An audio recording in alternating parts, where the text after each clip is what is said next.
La Ilustración. La Ilustración, época en que la aplicación de la razón y el conocimiento eran claves para la vida humana. La persona más importante de la Ilustración fue Sir Isaac Newton. En Prusia, Federico el Grande creó un gobierno basado en los principios racionales y burocráticos.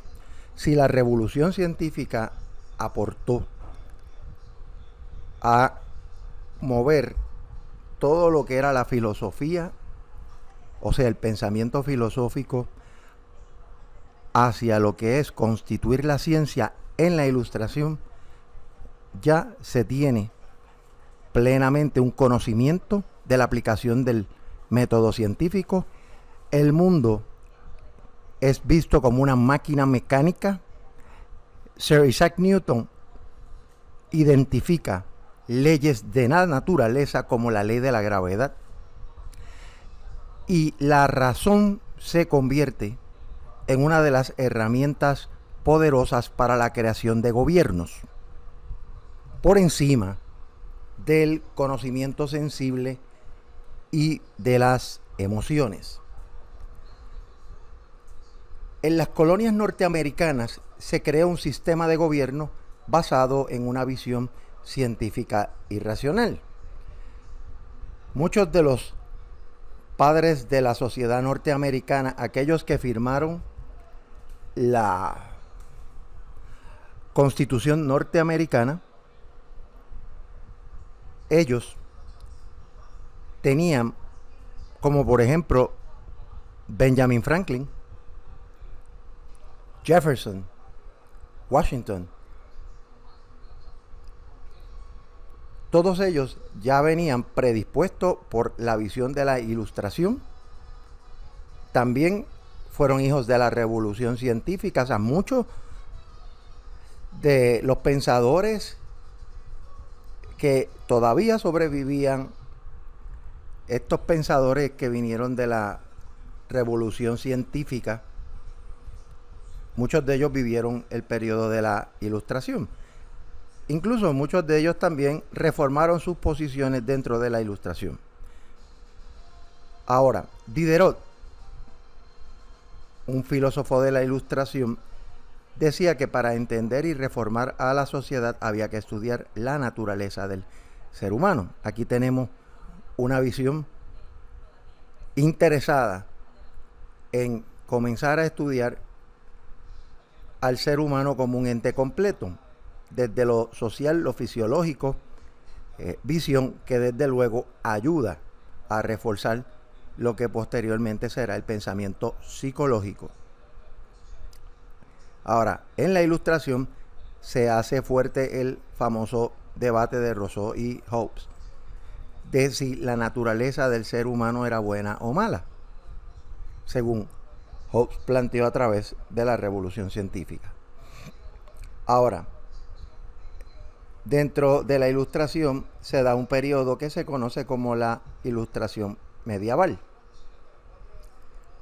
donde, a pesar de que está prevaleciendo el pensamiento científico, se recogen algunos principios de la Edad Media, sobre todo en términos sociales y organizacionales, en términos de gobierno. La generación del bienestar común giraba en torno a la innovación tecnológica. Ese es uno de los supuestos de la Ilustración. También el pensamiento científico aportó al desarrollo de la tecnología durante el periodo de la modernidad, tanto en el comienzo a través de la Revolución Científica y a través de la Ilustración se veían fuertes atisbos de modernidad. Sir Francis Bacon fue uno de los precursores del pensamiento científico y de la experimentación sistemática. Un firme creyente en el cartesianismo, trató de sofisticar el pensamiento cartesiano, operacionalizando el mismo a través de la experimentación, y matizado en una visión puramente científica. También aquí Berkeley y Hume plantearon que el conocimiento humano no se encontraba libre de errores en el proceso de la búsqueda de la verdad, pensamiento que comenzó en la revolución científica y que tiene sus bases ya en el pensamiento científico en la Ilustración. John Locke creía que las ideas son representaciones mentales de los objetos y estas representaciones surgían de la experiencia. Así que la experiencia para la obtención del conocimiento hace lo que posteriormente va a generar en el pensamiento empírico o el empirismo. Por eso es que se piensa o se define que Locke es uno de los precursores del empirismo. Otro elemento importante era que Locke era el que planteaba que los seres humanos nacíamos vacíos, no sin ninguna información. Éramos una tabula rasa, o sea que básicamente nacíamos sin ninguna información y a través del aprendizaje era que íbamos adquiriendo la información que nos hacía o nos convertía en seres sociales. También durante este periodo, Locke planteó que la personalidad y las capacidades infantiles eran innatas, o sea, las características de personalidad y aquellos comportamientos denominados infantiles nacían con nosotros, pero no la información, ya no había en su visión un planteamiento de que la manera de aprender y el aprendizaje podía tener unas bases genéticas. También Locke creía en la búsqueda del placer y la evitación del dolor como capacidades innatas. Ese planteamiento se conoce como el hedonismo, o sea, la búsqueda de que los seres humanos buscamos el placer y buscamos evitar el dolor, uno de los presupuestos principales en la teoría de Freud, en el psicoanálisis.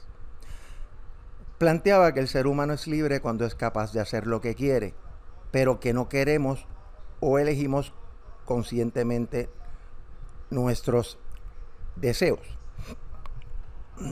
Dicho de otra manera, tenemos mecanismos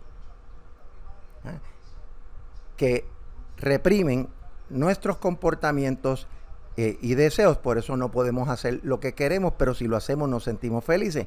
Un poco también otro planteamiento bien alineado con lo que era el psicoanálisis.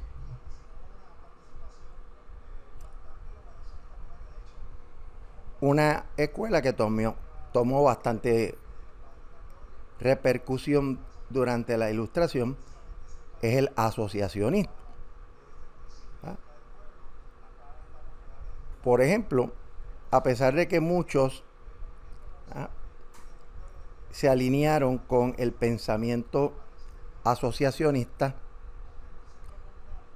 Hume planteaba que tenía que ser una teoría sencilla y flexible. Claro, cuando hablamos del asociacionismo, se plantea el esquema de estímulo-respuesta, de que los pensamientos y las acciones del ser humano tienen unas asociaciones. Para toda acción hay una reacción, por ejemplo, la causa y el efecto. Y que también el comportamiento humano tenía una asociación biológica. A esto David Hartley creía que el asociacionismo y entendía que se debía impulsar una teoría neurofisiológica porque él mismo creía en una relación estrecha entre cerebro y mente, o sea, una relación de asociaciones entre el cerebro y la mente. También para Hartley el contacto sensorial es una impresión. Y una impresión es como una fotografía. Ahora, él decía que para que esta impresión se quedara en nuestro cerebro se tenía que manifestar de manera repetitiva. Otro principio bastante alineado con el conductismo, por básicamente de los asociacionistas nacen los conductistas. Así que eso es parte de las vinculaciones fisiológicas desde el campo de la neurociencia. Desde el campo de la neurociencia y cómo se da la relación mente-cuerpo. La escuela escocesa. El proponente, uno de los proponentes principales de la escuela escocesa fue Thomas Reid. Este abogó por que se desarrollara una ciencia usando el sentido común. Reid señaló que los elementos de la percepción eran el perceptor, quien percibe, el acto de percepción, la situación que yo percibo a través de mis sentidos y los objetos reales, qué elementos objetivos yo identifico de la situación que puedo percibir realmente. También Reid nos planteaba que nuestras facultades son innatas. Douglas Stewart, alumno de Reid, aportó el desarrollo de esta escuela desde el asociacionismo. Vinculó el asociacionismo con aspectos perceptuales. Esto tiende a ser un poco complicado en términos de que los asociacionistas creían mucho en relación causa y efecto versus la escuela escocesa maneja un estilo perceptual, o mejor dicho, una visión que en cierto modo es bastante cognitiva. Y más tarde los conductistas van a negar esa visión cognitiva, diciendo que los seres humanos no tenemos unas operaciones mentales estructuradas, sino que simplemente nuestro cerebro funciona a través de contingencias de refuerzo.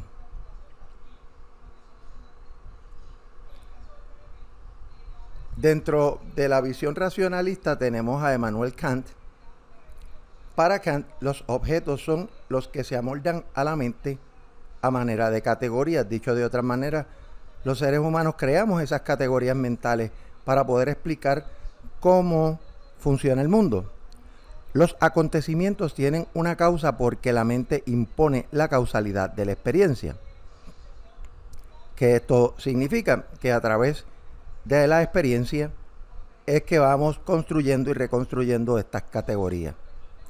Kant le llamaba a la mente humana el yo trascendental, que significaba que era lógico, por tanto funcionaba a través de la razón y necesario para la existencia humana. También habló de la percepción tridimensional del espacio como cualidad, o sea que nosotros percibimos a través de diferentes sentidos, creando una imagen tridimensional que utiliza nuestros sentidos para dar evidencia de la realidad. En el campo de la neurociencia, sobre todo, esto ha sido corroborado científicamente. También, volviendo o continuando con Immanuel Kant, este quiso demostrar la validez del conocimiento humano al margen de cualquier hecho empírico sobre la formación de los hábitos. A esto, o a esta experiencia, le llamó fenómena. También afirmó que todos los acontecimientos tienen efectivamente una causa, por lo que la mente es la que impone esa causalidad basado en la experiencia. Ahora, en términos del pensamiento de Kant y la psicología, Kant creía que la psicología, definida como el estudio introspectivo de la mente, no podía ser una ciencia como las ciencias naturales por dos razones. Primero, no creía que se pudiera medir cuantitativamente un número suficiente de la conciencia como para generar ecuaciones newtonianas sobre la mente. También, segundo punto, Kant, según él, toda ciencia tiene dos partes: la parte empírica, y que implica observación y experimentación, y la parte racional o metafísica, que comprende las bases filosóficas que justifican la aspiración de una ciencia empírica para generar conocimientos. Interesantemente, Kant no aceptaba la posibilidad de que pudiese existir una psicología, pero que no podía ser estrictamente cuantitativa en lo que refiere a la conciencia, pero que también tenía que tener unas bases metafísicas o filosóficas para aspirar a ser una ciencia como tal. Otro aspecto importante de la Ilustración es la ética sobre todo en la ciencia. Ahora, no todos los filósofos estuvieron de acuerdo con esto, ¿no? Por ejemplo, Helvetius decía que la ética en sí mismo tenía que ser tratado como una ciencia, que no era parte del pensamiento alineado con la ciencia. Thomas Hobbes también argumentó que esto era peligroso debido a la naturaleza del ser humano. Si la naturaleza del ser humano es negativa, la ética puede ser una herramienta que, al usarse científicamente, puede utilizarse para el mal y no para el bien. En términos de los franceses, durante este periodo, sí vieron con optimismo las posibilidades de que existiera una ética científica, aunque posteriormente abandonaron esa posición, sobre todo cuando estuvieron cerca de la Revolución Francesa. Ahora vamos a hablar de la evolución del pensamiento cartesiano a través de lo que se conoce como el materialismo cartesiano. Los materialistas visualizan el materialismo cartesiano, ya que era peligroso para la fe. ¿Por qué? Porque al asumir una posición materialista, vamos a abandonar los aspectos del espíritu o de la mente visualizada como el espíritu, y vamos a establecer una asociación entre lo que es la mente y el cuerpo, tratar de explicar el comportamiento humano a través de la relación intrínseca entre la mente y el cuerpo, desde una perspectiva fisiológica. Ahora, durante la Ilustración hay un periodo que se llama la Edad de la Razón, que hace que se multiplicaran los materialistas. Acá, uno de los proponentes del materialismo cartesiano era Julian Offray de Le Métrier, que alaba el cartesianismo y que planteaba que el alma era mente una palabra vacía, que no tenía razón de ser si no tenía la relación entre la mente y el cuerpo, y que la mente era más que todo un aspecto filosófico que no necesariamente llevaba a la formación del conocimiento. Los materialistas cartesianos abandonan un tanto el concepto de la fe, que era bastante claro en el pensamiento cartesiano original. Continuando aquí con el materialismo cartesiano, de la Métrier pensaba que el cuerpo es el que afecta el alma. Un poco lo mencioné hace breves segundos. Este no creía que el lenguaje fuera innato, sino que era aprendido. También afirmaba que los seres humanos y los animales compartían ciertos juicios morales, sobre todo de manera simple. Por ejemplo, uno le da cariño a un animal y el animal le devuelve cariño a uno. Esto es básicamente una asociación simple, pero también tiene una respuesta fisiológica tanto en la persona como en el animal. Este negaba el creacionismo, o sea que todos éramos creados a imagen y semejanza de Dios. De la Mettrie fue precursor del transformismo, que planteaba que el universo no fue creado por Dios, sino que surgió a partir de una materia primordial como consecuencia de una ley natural. Bastante parecido a lo que podríamos decir la teoría del Big Bang. También creía que el ser humano era una máquina vital, viva, dinámica y parte de una naturaleza activa, a que éramos parte de la esencia de la naturaleza. Ahora vamos a hablar del empirismo francés. El empirismo francés proponía que la mente se derivaba de las sensaciones y negaba la existencia de las facultades mentales autónomas como la capacidad de reflexión de Locke.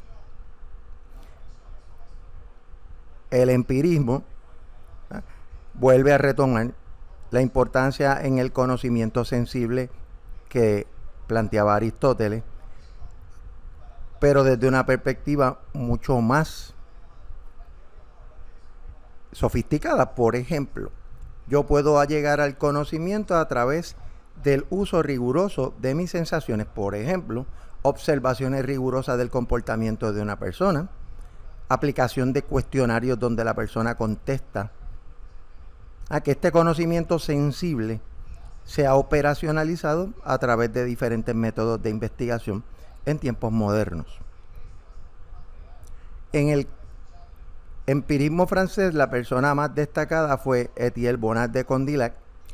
Aquí Condillac visualizaba la mente desde un punto de vista empirista, argumentando que las facultades mentales se derivaban del conocimiento sensible, o sea, de las sensaciones, de oler, ver, oír, gustar, etc.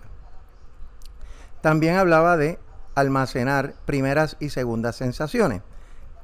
Las sensaciones primeras eran aquellas que tenían que ver con la satisfacción de necesidades básicas en la vida, y las sensaciones segundas eran mucho más relacionales, más profundas, y eran las que nos permitían llegar al conocimiento o la verdad. Consecuencias del materialismo cartesiano y del empirismo francés.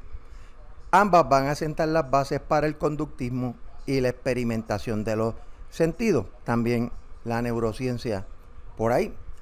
El concepto de tabula rasa tomó auge, ya que también sirvió para crear escuelas francesas donde se pudiesen educar a los niños, ¿ya? Y donde nace la ciencia y el estudio del aprendizaje de los niños, conocido como la pedagogía. Aquí la razón se convierte en la herramienta que lleva al pensamiento moral o a un factor de trascendencia, son puramente racionalistas, y se mantiene la visión del hedonismo, donde los seres humanos buscamos el placer y le huimos al dolor. Ahora vamos a hablar de algunas de las filosofías éticas ilustradas. Una de ellas es el consecuencialismo, donde la acción correcta es la que tendrá los mejores resultados. Aquí lo que es importante es quién define lo que son las acciones correctas. Grupos de personas que establecen lo que es correcto y lo que no es.